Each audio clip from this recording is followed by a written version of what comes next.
हमारे मुआशरे के अंदर एक बड़ा मुगालता पाया जाता है कि कुर्बानी किन जानवरों की जाए, जिसके अंदर भैंसे की कुर्बानी, कट्टे की कुर्बानी के मुतल्लक इख्तलाफात हैं कि इसकी कुर्बानी की जाए या ना की जाए। आइए सूरह हज की आयत नंबर 28 और 34 के अंदर अल्लाह रब्बुल इज़्ज़त कुर्बानी के जानवरों का जिक्र करते हैं कि किस जानवर की कुर्बानी कबूल है। अल्लाह रब्बुल इज़्ज़त फरमाते हैं कि वालिकुल्लि उम्मतिन जअलना मनसका लियज़्कुरुस्मल्लाह अला मा रज़क़हुम मिन बहीमतिल अनआम, कि अल्लाह रब्बुल इज़्ज़त के यहाँ जिन जानवरों की कुर्बानी है वो जानवर पालतू किस्म के, चुपाए किस्म के जानवर जो मवेशी घरों में पाले जाते हैं, उनका जिक्र अल्लाह रब्बुल इज़्ज़त ने किया। और दूसरी आयत के अंदर वो जानवर कौन से हैं उनका नाम लेके बतलाया। वो जानवर ऊँट, मेल या फीमेल यानी नर और मादा, इसी तरह गाय, भेड़, बकरी, ये 4 किस्म के जानवर हैं जिन्हें अल्लाह रब्बुल इज़्ज़त के यहाँ कुर्बानी कबूल की जाती है, जिनका जिक्र अल्लाह ताला ने किया है।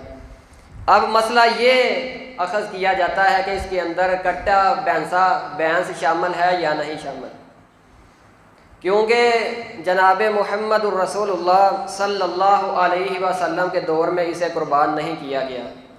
ये मसला अखज़ किया जाएगा अहले अरब से, अहले लुगत से, कि उनके यहाँ जब भैंस मारूफ की करवाई गई, उनको जब भैंस के मुतल्लक इल्म हुआ तो ये अशगाल पैदा हो गया, ये जानवर हलाल है या हराम है। कुर्बानी का जिक्र नहीं, कुर्बानी का जिक्र तो बाद में है। पहले ये इशगाल पैदा हुआ कि ये भैंसा कट्टा, इसका गोश्त खाना, भैंस का दूध पीना, हम किस चीज़ पे कियास करेंगे। इसे कियास किया गया गाय के ऊपर कि ये एक गाय की किस्म है, इसका दूध गाय की तरह होता है, इसका गोश्त गाय से कुछ अच्छा होता है, तो इसे गाय पे कियास करके इसे उलमाए अरब ने हलाल करार दे दिया। और जब ये आयत नाज़ल हुई, ये आयत सिर्फ कुर्बानी के मौका पे, इसका शान नज़ूल ये नहीं कि कुर्बानी के मौका पे ये आयत नाज़ल हुई जिसे हम बतौर कुर्बानी जानवरों का जिक्र करते हैं कि कुर्बानी के मौका पे ये जानवर कुर्बान करो। साला साल हम कट्टे का गोश्त खाते हैं, भैंस का दूध पीते हैं, लेकिन जब ख़ास इन अय्याम में कुर्बानी का वक़्त आता है हमारे अंदर इख्तिलाफ़ात पैदा हो जाते हैं। तो शान नज़ूल इस आयत का ये है, जब अहले मुशरिकीन मक्का ने अपने ऊपर कुछ जानवर हलाल कर लिए, कुछ हराम कर लिए, और अल्लाह ताला ने ये आयत नाज़ल की कि तुम्हारे ना हलाल करने से कोई जानवर हलाल हो जाएगा, ना हराम करने से कोई जानवर हराम हो जाएगा। अल्लाह ताला ने ये आयत नाज़ल की कि बहीमतिल अनआम, जो जानवर घरों के अंदर पालतू किस्म के जानवर हैं, उनके ऊपर अल्लाह ताला का नाम लो, उनको ज़िबा करो। तो अहले अरब ने यह मसला अखज़ कैसे किया? जो लुगत की मोतबर तरीन किताबें हैं अहले अरब के यहाँ, उनके अंदर एक किताब है ताजरुल उरूस, इसके अलावा लिसानुल अरब, इन किताबों के अंदर लिखा हुआ है अहले अरब के यहाँ अल जमूसु नौउन मिनल बकर, कि ये गाय जो भैंस जो है ये गाय ही की एक किस्म है। अहले अरब के यहाँ, अरब उलमा के यहाँ, लुगवी उलमा के यहाँ, उन्होंने भैंस को गाय ही की एक जिन्स करार दिया है। इसी तरह जब वो लोग दलील पेश करते हैं कि भैंसे का गाय के साथ इंटरकोर्स नहीं हो सकता, ये एक पुख्ता दलील वो पेश करते हैं, यकीनन ये एक दलील उनके पास मौजूद है।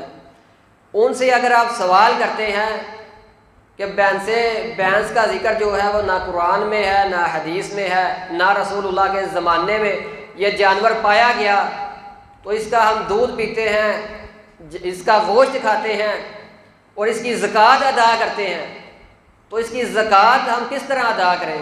तो कुरान और हदीस में इस जानवर का जिक्र मौजूद नहीं। तो वो फिर इसे कियास करते हैं गाय के ऊपर कि जो निसाब गाय का है वही निसाब ज़कात पर भैंस का अदा किया जाएगा, क्योंकि ये एक भैंस की किस्म है। उस वक़्त भी इत्तफाक हो जाता है, लेकिन जब ख़ास कुर्बानी का जिक्र आता है फिर इख्तिलाफ पैदा हो जाता है, ये गाय की एक किस्म है या नहीं है। तो मोतबर तरीन किताबें अहले अरब के यहाँ, अहले लुगत के यहाँ, जिनके अंदर यह लिखा हुआ है अल जमूस नौउन मिनल बकर, के भैंस गाय ही की एक किस्म है। इसलिए उबैदुल्लाह मुबारकपुरी रहमहुल्लाह, जिन्होंने दोनों अतराफ से मिरातुल मफातिह किताब उन्होंने लिखी, जिसके अंदर उन्होंने दोनों अतराफ से दलाइल जमा की। जो लोग इस चीज़ के कायल हैं कि भैंस की कुर्बानी जायज़ है या नहीं, और जो इस चीज़ के कायल हैं इसकी कुर्बानी करनी चाहिए नहीं करनी चाहिए, यानी कि दोनों अतराफ से उन्होंने दलाइल को जमा किया और आखिर के अंदर उन्होंने जो किताब के अंदर लिखा कि अल जमूस नौउन मिनल बकर, तो मैं जिस चीज़ पे पहुंचा हूँ वो चीज़ यही है कि भैंस गाय ही की एक जिन्स है। क्योंकि ये इख्तिलाफ कदीम ज़माना से नहीं, पहले अहले अरब उलमा के नज़दीक और अहले हिंद उलमा के नज़दीक ये मसला इतफाक़ी था कि सब उलमा इसके कायल थे कि भैंस की कुर्बानी जायज़ है, ये गाय ही की किस्म है। ये इख्तिलाफ कदीमी नहीं, इख्तिलाफ अब पैदा हुआ है, कोई ज़्यादा दूर अरसा से ये इख्तिलाफ नहीं। अगर हम उलमा को उनकी तरीक़ को देखते हैं तो उनके यहाँ ये भैंस गाय ही की एक जिस्म है। तो इसलिए इसको कुरान से खारिज करने के लिए कोई कुरान से नस चाहिए या हदीस रसूल से कोई दलील चाहिए कि ये जानवर कुर्बानी के लिए जायज़ नहीं। ना कुरान के अंदर कोई ऐसा जिक्र मौजूद है और ना कोई हदीस रसूल के अंदर ऐसा जिक्र मौजूद है। अब ये दलील, ये अकीदा रखना कि यह जानवर रसूलुल्लाह अलैहिस्सलातु वस्सलाम ने कुर्बान नहीं किया, तो अल्लाह के नबी अलैहिस्सलातु वस्सलाम ने इसका दूध भी नहीं पिया, आम मौका पे इसका गोश्त भी नहीं खाया। इसकी वजह एक ये है कि ये अहले अरब का जानवर नहीं, ना उस वक़्त था ना अब है, यानी ये गाय की किस्म अहले अरब के अंदर नहीं पाई जाती। कुछ किस्में ऐसी हैं हमारे मुआशरा के अंदर नहीं पाई जाती, इसलिए रसूलुल्लाह अलैहिस्सलातु वस्सलाम ने और सहाबा ने इसका दूध नहीं पिया और इसका गोश्त नहीं खाया। ये चिड़िया घर का जानवर है अहले अरब के नज़दीक, यानी कि उनके यहाँ ये जानवर ज़्यादा पाया नहीं जाता, इसलिए इस चीज़ में इख्तिलाफ है। और राजिह कौल जो है कि कुरान और हदीस को सामने रखते हुए, अहले अरब उलमा को सामने रखते हुए, यानी कि मसला तो उन्हीं से अखज़ किया जाएगा, तो उनके नज़दीक ये गाय ही की एक किस्म है। इसलिए अगर कोई लोग कुछ इसको कुर्बान करने के कायल हैं, उन पे उंगली नहीं उठानी चाहिए, उनको मलामत नहीं करना चाहिए कि तू की नमा कट्टा खोल लिया। इसकी दलाइल दोनों अतराफ से मौजूद हैं, और जो इसकी कुर्बानी के कायल नहीं उनके ऊपर भी उंगली नहीं उठानी चाहिए, उनको भी मलामत नहीं करना चाहिए कि आप इसकी कुर्बानी क्यों नहीं करते।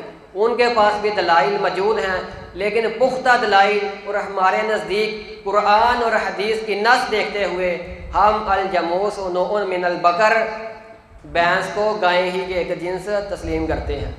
इसलिए इसके अंदर कोई ज़्यादा इख्तिलाफ नहीं होना चाहिए, एक दूसरे पे उंगली नहीं उठानी चाहिए।